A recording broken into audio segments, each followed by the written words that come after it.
How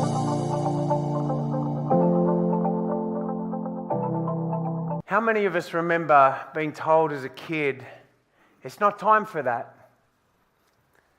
Like when you wanted to do something disruptive to the normal rhythm of the scheduled time. You wake your parents up at 3 a.m. to take you to the toilet in the dark, and coming back to the bed, you ask for a bedtime story.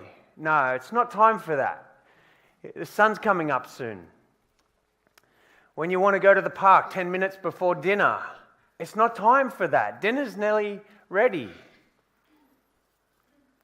When you want to taste birthday cake before even the first guest arrives, it's not time for that.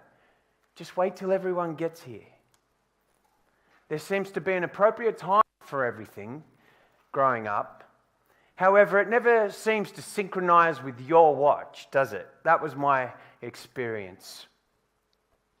But there is an appropriate time for everything. As a flight attendant of 20 years, I based my life on times. There's few other industries so time-centric as aviation. Times are constantly predicted, adjusted, measured, recorded. Travelers are held to time for departures and obsessed with time of arrival, and between those two times, all they're trying to do is pass time. Crew are woken up at a certain time. That was always, what's the wake up time? What's the bus, when does the bus pull out? An hour after. We check in at times, proceed to gates at times, brief at times, board at times, meals and rest is all done at certain times. It's like a clock, no pun intended, albeit a clock that needs winding up occasionally when it ceases ticking. But when it comes to an appropriate time for certain behaviors and experiences, I've come to understand through my life as cabin crew that everyone's times are different. But you've experienced that. Everyone has a time, but everyone's time is different. And that was really graphically illustrated in my cabin crew life. As airline crew, citizens of the world working a 24-hour rotating roster of shifts, you find yourself coming and going at all hours. Not only all hours, but all time zones. If you've ever traveled to a different time zone, you may experience arriving at a destination and then just springing awake at 2:30 a.m., ready to take on the world, full of energy. Conversely, you might find yourself at 2:30 p.m. in the fetal position, sucking your thumb because it's too bright and it's too loud, and what are all these people doing? You might be ticking to a different clock. But within that, you still have things to achieve. There's still things that you need in a timely manner. It might look like setting the alarm to wake up at 10 p.m. to make it down to the restaurants before they close for your breakfast. Or maybe sipping your first coffee at 1 a.m. while everyone else is ordering their last drinks from the barman. There's a time for everything and for everyone. And those times are seemingly tailored to us specifically, aren't they? There are as many occasions and times as people. And it's those times of ours that sum up to the whole of life. We're looking at the book of Ecclesiastes, and at chapter 3, we come to a new section where the Kohelet, that is the preacher to the gathered assembly, the teacher we know as Solomon, is exploring new territory now in the meaning of life. But at this point in the book, chapter 3, it's time for a poem. A timely poem. A poem that is structured in a beautiful way to illustrate a complete assessment of life. And life is the sum of times and occasions. Furthermore, he will go to consider God's sovereignty, which is above it all. Solomon lists 14 areas of activity in this poem. He does so by citing polar opposites. He puts things in parallel, and he uses rhythm and beat in this poem with his observations side by side. He even cites the polar opposites in a literary function called merism. Now, you don't know the name, probably, but you know what I'm talking about. Merism is when we cite two extremes in order to talk about the whole in between. Something like if I said to you, I have searched high and low for the keys, I can't find them anywhere, you wouldn't say to me, well, why didn't you search the mid-ground? You would know I'm talking about I've searched everywhere, of course. As far as the eye could see, young and old were making their way across the border. You wouldn't say what? The middle-aged people stayed home? No. I'm talking about everyone. And when we say that he is the Lord of heaven and earth, we don't assume that space is up for grabs. We're talking about the whole of the universe and every realm. Merism features in this poem. Furthermore, the two extremes of life that are laid out in 14 opposites encompass the whole of life, but are broken up into 7 different groups of 2. Now, that would have meant a lot to Solomon's audience because 7 is a complete number. That number is significant and talks about completion. So, this poem really completely encompasses all of life with merism, parallelism. So when we read it, we should sense the unsighted business between the two extremes that are noted in this text. The activities that reside in our day-to-day, from nation to nation, from generation to generation. This poem is a reflection on the totality of life. Let's read. Okay, verse 3. There is an occasion for everything, a time for every activity under heaven, a time to give birth and a time to die. So there are the bookends. Everything else mentioned in this poem is between birth and death, the whole of life. A time to plant and a time to uproot. We know this is true, don't we? If we're growing tomatoes, we don't plant those in autumn. There's a time that we need to plant. There's also a time for harvest. If we were to leave those tomatoes on till next year, they're going to rot. So we know what he's talking about, and we can just replace tomatoes with everything else that we've had it in a timely manner to plant and to harvest. There's a time to kill and a time to heal, a time to tear down and a time to build. There's a time to kill things in our life. There's a time for us to heal things in our life. There was a time for God's people to destroy and tear down idols, warring against enemies, destroying cities, taking ground. But there was also a time to build the temple, showing compassion to neighbours. That's what he's simply pointing out. All of those things and everything else is within view. There's a time to weep and a time to laugh. How many of us know that? We see these two collide often at funerals, don't we? We're remembering at a funeral in the context of great grief and mourning that we're weeping the funniest stories of this colourful character that just entertained us, and all those things that we love cause us to laugh through the tears. There is a time for both. They just represent the seasons of life. A time to mourn, a time to dance, of course, a time to throw stones, and a time to gather stones.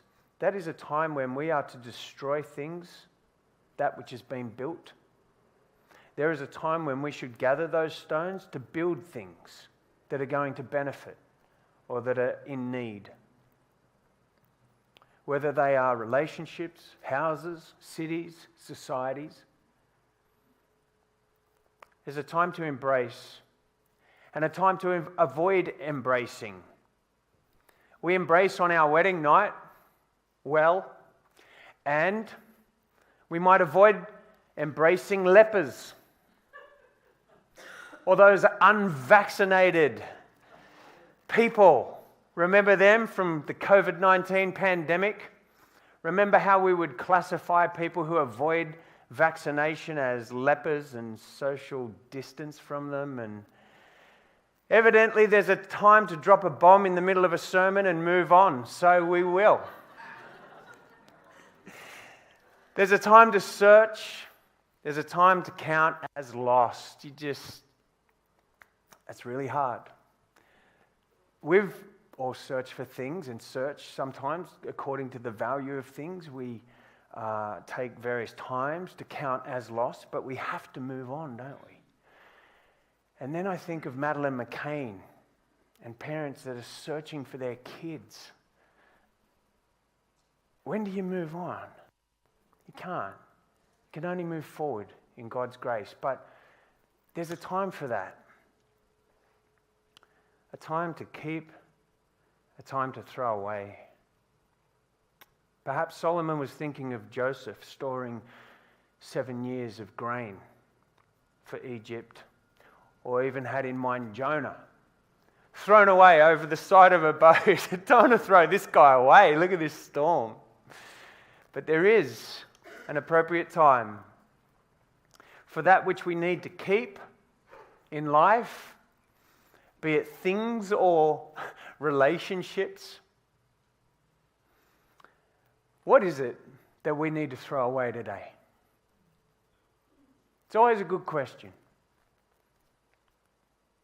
There's usually something. We're really good hoarders of things that aren't necessary or beneficial. What is it we need to throw away? There's a time for that. It might not be today, but we should always be conscious to ask that question. There's a time to tear and a time to sow. I thought of Joseph's the multicolored coat that Joseph had, beautifully crafted and sewn together. That was a time to sow. And yet when news came to Jacob that he was dead, he tore his robe. There's a time to tear as well. It's interesting, isn't it? Life entails both of those times, and everyone has their times. I'm talking to a room full of people because I too have experienced, we've all got different times, and that's life. There's a time to be silent and a time to speak. Didn't Jesus model this? He preached to the masses powerfully the things of the kingdom that he was ushering in, and yet was silent before his accusers, like a lamb to the slaughter.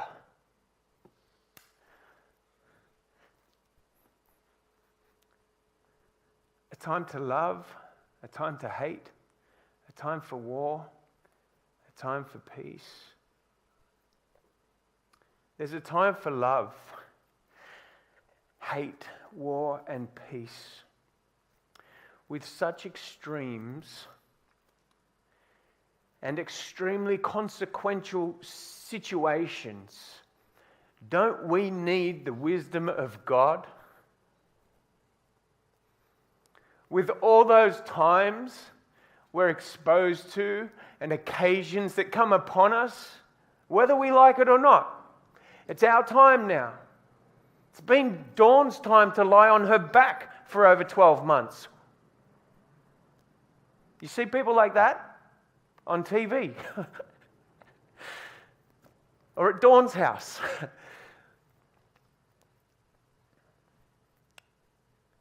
We need wisdom and discernment from above, not under the sun. This happens to us under the sun. We see that life is a myriad of times and occasions. We get it. But what we don't get so often is the discernment or wisdom or knowledge for the right action at the right time. Or at least we don't know what's imminent, as in around the corner. So we can't avoid it. We have no idea really what time it is. None of us know what time it is. I mean, if we did, our lives would avoid so much of the pain that they produce. There certainly wouldn't be as much collateral damage, probably, by our lives. If we could control the times and see the times, our lives would look a lot different from some of those extreme times that we face. For instance, many of us would pray for peace, right? Peace, health, victory. Our ideal lives in our mind are filled with very little variation, actually. Quite boring, you might think. I would. Everything would just be joyful and pleasant. No worries. But how can we truly understand joy if we don't understand sorrow? Is joy not magnified by sorrow? That's a good theological question, isn't it? If you're brave enough, ask Jim Kime after the service.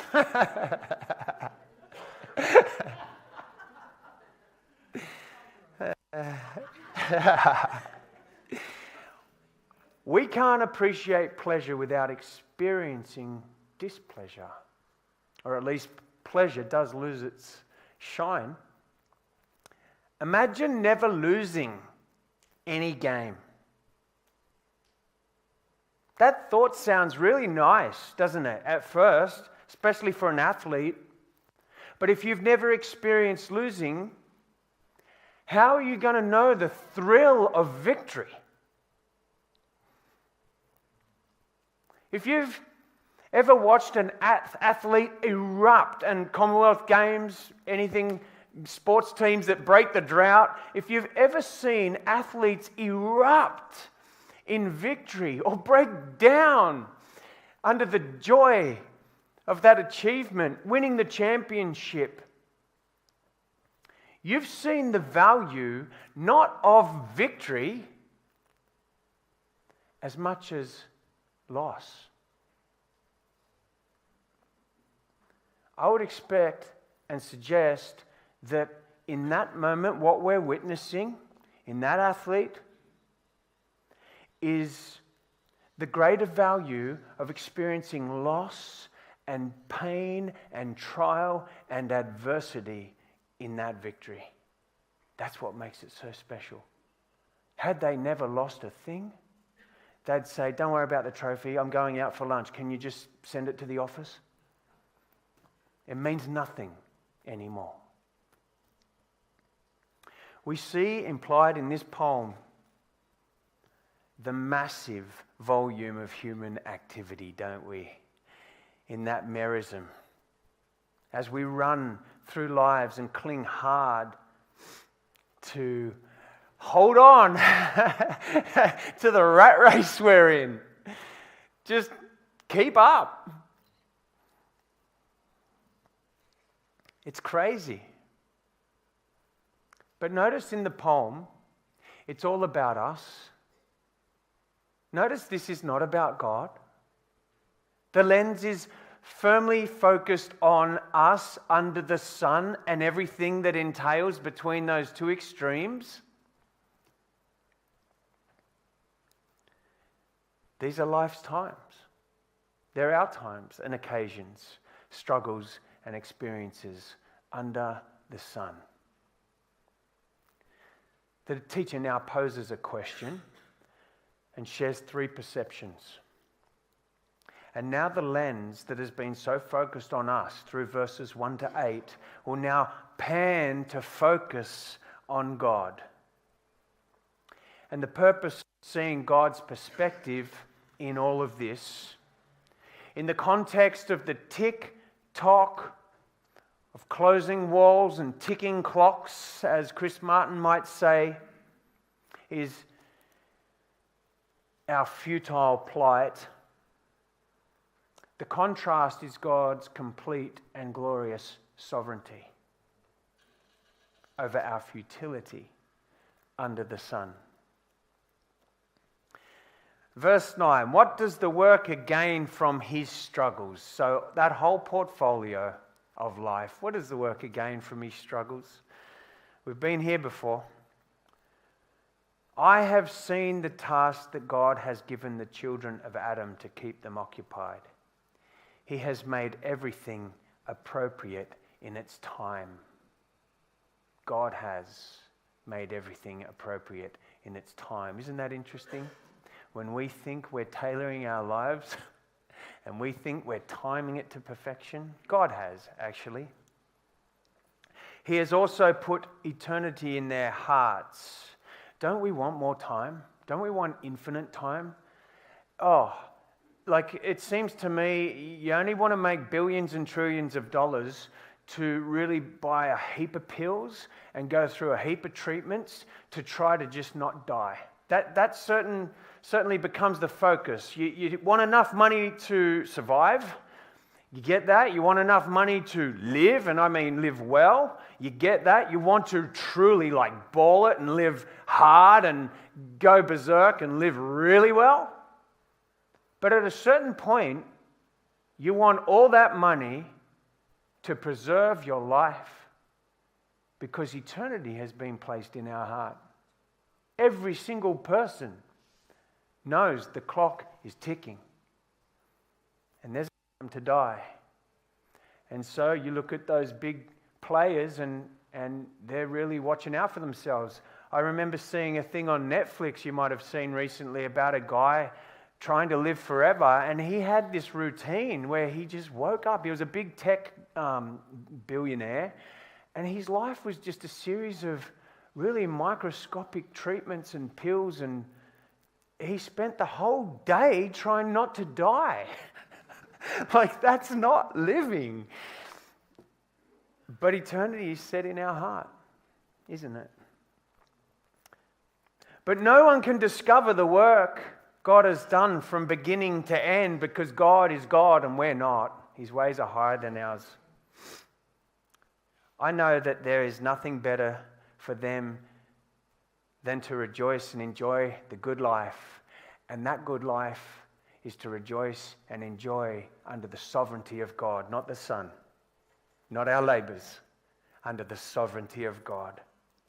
It is also the gift of God whenever anyone eats, drinks, and enjoys all his efforts. We talked about that last week. You can't actually even enjoy food, drink, music, pleasure, or anything ultimately and totally without knowing God.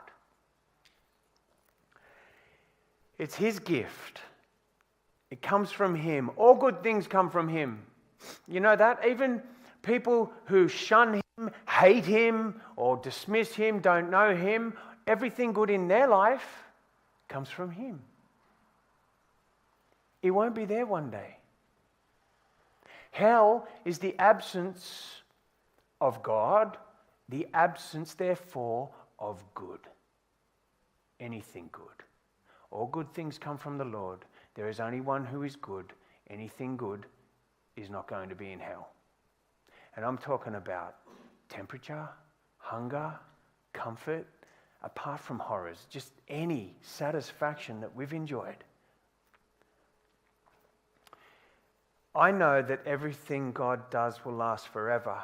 There is no adding to it or taking from it. God works so that people will be in awe of him. Are we in awe of him? Do we see his glory? This life is a struggle, punctuated with enjoyments for everyone.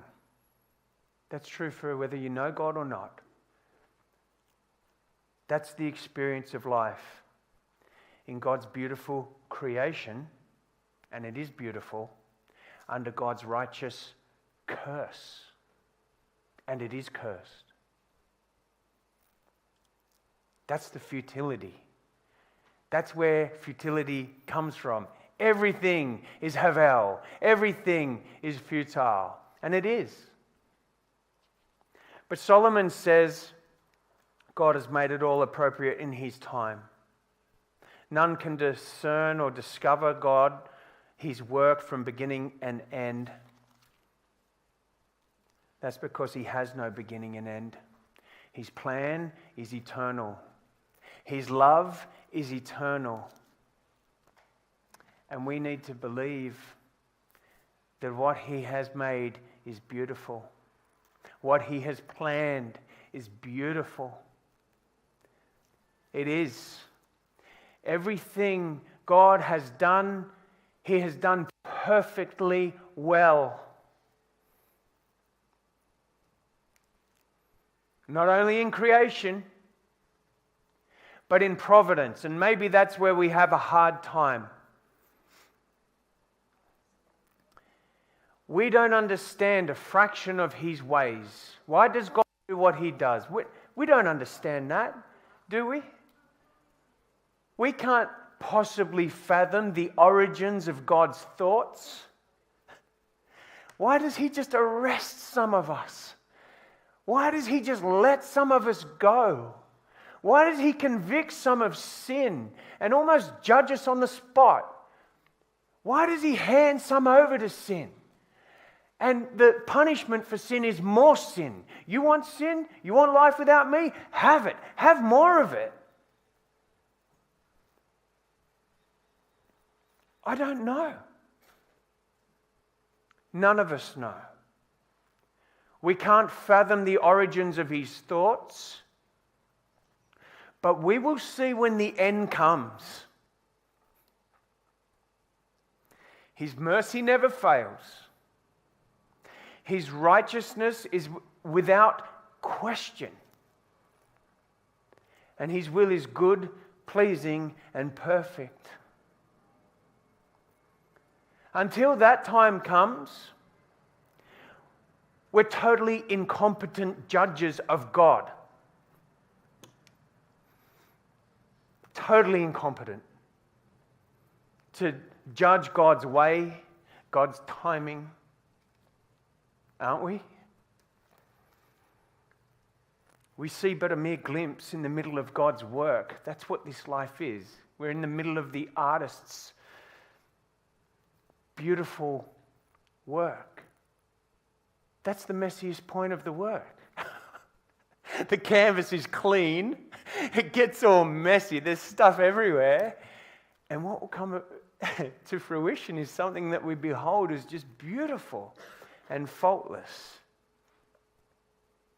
He's working. He's always working in us, through us, his church. That's how he's working in the world, by his Spirit. We're a glorious mess, right? That's the church. God's complete sovereignty really challenges and agonizes the human spirit that doesn't yield to him. That's the essence of the fall. You don't need God. You can be like God. You can set destiny. You can choose to live life on your terms, on your time. Now's your time. You control it. Poppycock. Don't believe the lie. Which I know is really hard when we're the ones lying to ourselves. But we are. I won't even credit the devil for all of this. We lie. We believe we're in control. We keep telling ourselves as we are fading away into futility how in control we are.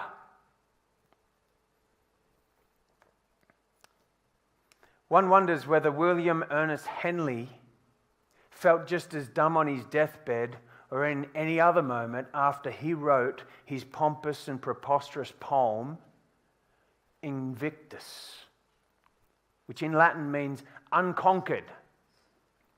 He wrote Invictus in 1875 to express his fierce defiance and inner strength while recovering from the amputation of his left leg and facing a dangerous surgery to save his remaining foot from tubercular arthritis. Invictus, unconquered. It begins, out of the night that covers me, black as the pit from pole to pole. I thank whatever gods may be for my unconquerable soul. It ends, it matters not how straight the gate, how charged with punishments the scroll. I am the master of my fate. I am the captain of my soul. Well, how unconquerable do you think his soul was? I don't know. I pray that in God's grace he opened his blind eyes. Henley died more than a century ago at the age of 53.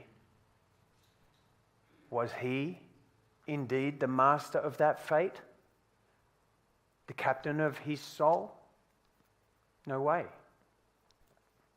History is littered with such determinist defeat. Friends, we have no victory but through Jesus Christ. Because our greatest foe, death, is only done in him. He has the victory over death. That is the futility that has been erased in the resurrection of Christ. We have meaning. We have significance and purpose that can never be stolen, never erode, never fade away, and it's not in us, it's in Jesus Christ, crucified for sin. In Christ alone. We have trials in life, we have dangers that seem to prevail, but no, Paul sums it up like this, 2 Corinthians, therefore we do not give up, even though our outer person is being destroyed, our inner person is being renewed day by day in fellowship with the Spirit. For our momentary light affliction is producing for us an absolutely incomparable eternal weight of glory. So we do not focus on what is seen under the sun, we focus on what is unseen. For what is seen is temporary. What is unseen is eternal. It has meaning, significance. Everything else is hevel, futile, chasing of the wind.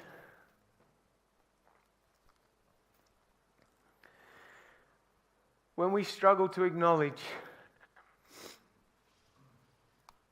that God fits everything into this fallen world's ugliness, into his sovereignty and sovereignly fitting plan,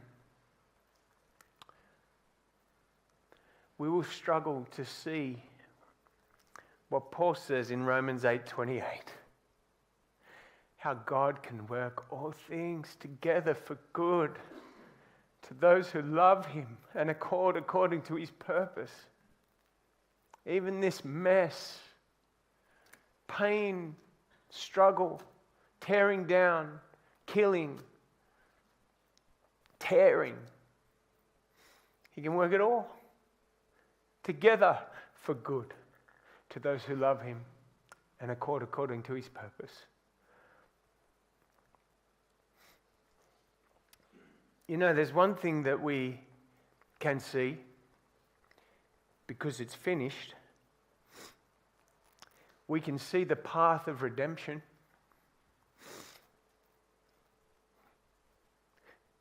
We can't see a lot.